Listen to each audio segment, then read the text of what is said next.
Today is International Climate Action Day, and 350.org organized it, and we have many people around the world making pictures of that target 350 parts per million for carbon dioxide in the atmosphere. And it's very good. I think if you're a climate skeptic, then you should just look it up, 350.org. Go to the photo stream at Flickr and look at all the pictures and the people and wonder whether they might be right and you might be wrong about what you think about climate change.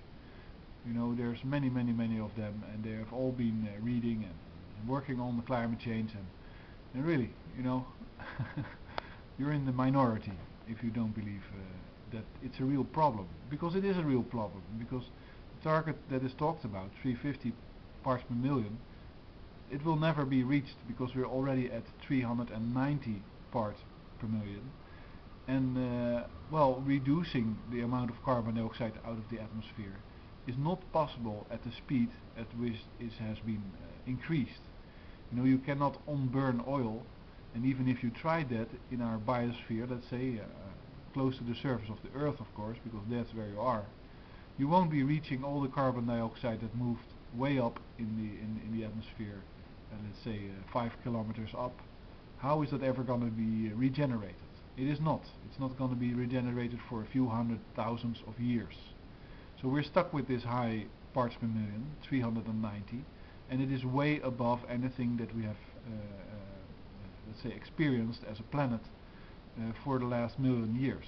You can see graphs, you can find them if you start looking into them, and I think you should, where you can see that 350 is actually about 30 parts per million above the historic average that they can find in the ice cores, and wherever they look for the carbon dioxide in the atmosphere, they can pretty much find the carbon dioxide, the actual carbon dioxide that was frozen into the ice a long time ago, and they determine exactly when that was, and then they know exactly what the graph was for the carbon dioxide in the atmosphere and the temperature, and they'll see that the maximum that we have encountered before was about 315 or 320 parts per million. It was never 350.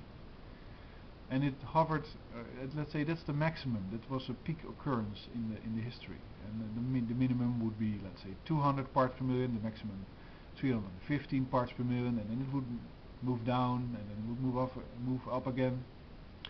For some reason, I'm not sure, but it always takes thousands of years to recover. So this Action Day, I think if you're a climate skeptic, start thinking about what all these people are doing, why they are doing it. They're mature every age. They're not stupid, they don't look stupid, you know, they managed to organize all this stuff. So they cannot really be, let's say, completely discredited by your skepticism. And I hope you start thinking about it, and I hope you start doing about it, because even if everybody stops polluting right now, it will still be a devastating blow to the world ecology.